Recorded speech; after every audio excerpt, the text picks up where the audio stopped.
Hey everybody, welcome back to Football Talk with Vinny. In today's video, we're going to be going over the NFC portion of the playoff predictions. So for the AFC side, if you did not already see that, I did make a video. I'll put it in the link in the description for my predictions for the AFC teams. And in today's video, we're going to be going over the NFC. We're going to start with the NFC East, and of course I have my Dallas Cowboys winning the NFC East. Last year, Dallas missed out on the playoffs by one game, and they did not have Dak Prescott for about 12 or 13 of those games. So I believe if Dak can come in and stay healthy, I think they clearly have the best offense in the division, and obviously when you have the best quarterback, I think he can cover up some deficiencies that Dallas might have on the defensive side of the ball. With that being said, I don't think it's going to be a runaway division. I do think the Washington football team is going to be a very tough out, very good defensively. I think it's going to be very average offensively. But I think that is enough to win 9, 10, 11 games if you're Washington. And obviously the Giants, they're not particularly dominant in an area like we talked about. Like Dallas is very good on the offensive side and Washington is very good on the defensive side. You just got the Giants that are kind of just good on both sides of the ball.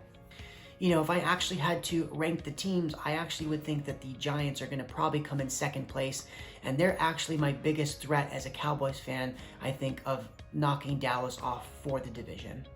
Next, we'll go to NFC South. I'm going to have the Tampa Bay Buccaneers actually winning their division this time. A lot of people, might not know, but they actually didn't win their division last year. They had to go on the road during the postseason, obviously because the Saints had a very good record last year, but obviously couldn't get it done in the postseason.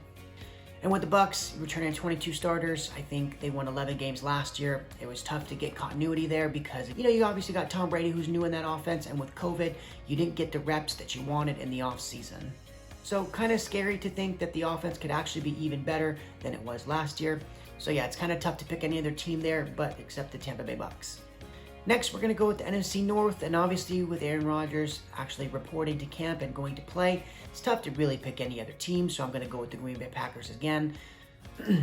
Last 2 years, they were in the NFC Championship game both years, so very loaded roster. As long as Aaron Rodgers comes back, and it's not like when Brett Favre came back that second year in Minnesota when he didn't want to and he played horrible, definitely don't think that's going to be the case here. Obviously, even though Aaron Rodgers knows this is his last year, I think he's going to definitely try to play as good as he could play. And then lastly, we'll go over the NFC West. I actually have the Los Angeles Rams going to win that division. I think this is by far the toughest division from top to bottom. Again, if you were going to rank the teams, even whoever you put as the worst team in the division is still a very good football team, whether it's Seattle, the Niners, or the Cardinals. So now let's get to the wild cards, and like I said in last video in the AFC portion that I'm going to have some surprises in the NFC. So far by the 4 division winners, I only picked one new team that did not make the playoffs the year prior in the Dallas Cowboys, but for the wild cards I have some surprises for you. Not really a surprise, as the 5th seed I have as the San Francisco 49ers. I think obviously with the injuries, that's the only reason why they did not make the playoffs, but I think coming back healthy, I think it's going to be very tough for them to miss out. To me, it doesn't matter who they start at quarterback. They're so good as a football team that I think they're able to make the playoffs regardless of quarterback play, whether it's good or average. The absolute biggest shocker, I think, of both videos at the number 6 seed, I'm actually going to go with the Carolina Panthers.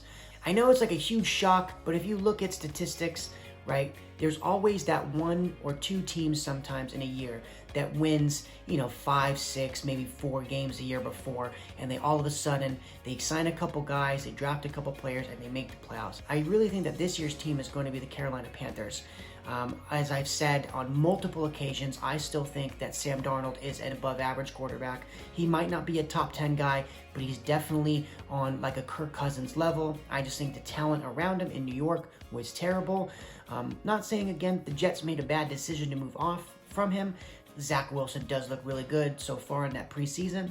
But if you've taken a look at how Sam Darnold has played in the preseason as well, he's looked very good. And obviously his last start was against the Pittsburgh Steelers. Now granted, it's preseason, you don't want to take too much stock, right? You never know. Some starters might not have played on that defensive side of the ball. But he looked very good. And again, like I said, when you have the talent that he now has around him in Christian McCaffrey and Robbie Anderson, who he had in New York, and DJ Moore, he has plenty of weapons now to where, again, he no longer has an excuse of, oh, the Jets don't have the talent around me, that's why I can't be successful. He now has a talent in Carolina.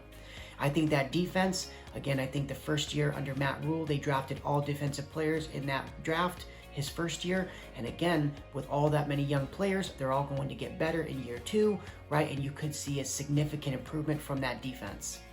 And then obviously, again, with Christian McCaffrey, he missed 10 plus games last year. If he's able to play a full 16, that dramatically changes how defenses have to play the Carolina Panthers. So obviously that's the biggest shocker. And now let me finish up with the number 7 team. So with the number 7 team, I'm actually going to go with the Minnesota Vikings. I think that defensively, they were really bad last year, and Mike Zimmer tried to address it by bringing in guys like Patrick Peterson, especially at the cornerback position, where they started a bunch of young players. I think if that defense can take a little bit of a step up, I think their offense is explosive. You got guys like Dalvin Cook, Justin Jefferson, and Adam Thielen. And I know a lot of people don't like Kirk Cousins, but with that offense that they have, he's more than capable to get it done and lead them into the playoffs. Now, obviously, those are my 7 teams, so the big shocker here is I actually don't have the New Orleans Saints making the playoffs. I may be completely wrong on that. I may be able to watch this video a year from now or, 7-8 months from now and see how stupid this take was. But I don't know. I just have a feeling that some of these teams that didn't make the playoffs last year, like Minnesota, who barely missed out, I really think a team like the Carolina Panthers can definitely, win a couple of divisional games and get some wins under their belt early and then kind of ride that momentum to the playoffs. So obviously in the NFC portion, I have 4 new teams making the playoffs. I have Dallas and all the wild cards in the Niners, the Panthers, and the Vikings. So again, I have 5 total teams making the playoffs that did not make it the year prior. So again, like I said, in the AFC version, I only had 1 team, but I think it's just the way I see it playing out is more teams in the NFC will make it that didn't make it the year prior. That's going to be it for my playoff predictions for the season. This is a little bit harder than you think. If you start actually going through the list of teams that potentially could make the playoffs, there's probably another 10 plus teams that I didn't even name that I think are going to miss the playoffs that you could easily make a case for them making it. So again, I just think it's very tough. Feel free to try this at home and just try to, write down on a piece of paper or something who you think is going to make the playoffs in your 14 teams. But that's going to do it for the video. Obviously, during the regular season, I think what I'll probably end up doing is maybe doing like a recap of the week. Maybe just something like that to kind of keep posting on a regular basis, as well as updating you guys on what's going on in the NFL. But that's it for the video. Obviously, super excited for the regular season. Obviously, as a Cowboys fan, we do get the opener. I think Dallas is going to beat the Bucs, but again, that is just coming from a Cowboys fan. So we'll see. It is going to be very hard to go into Tampa when they are going to celebrate a Super Bowl victory and try to get a W. But I think obviously if you're Dak Prescott, you're definitely going to want to be able to make a statement on opening night in front of everyone right after you got paid the $40 million that Dallas had paid you. I think if you're Dak Prescott and that offense, really, you're going to want to make a statement that Dallas is going to be a tough team. But again, we'll see how it plays out. Looking forward to the regular season. Bye.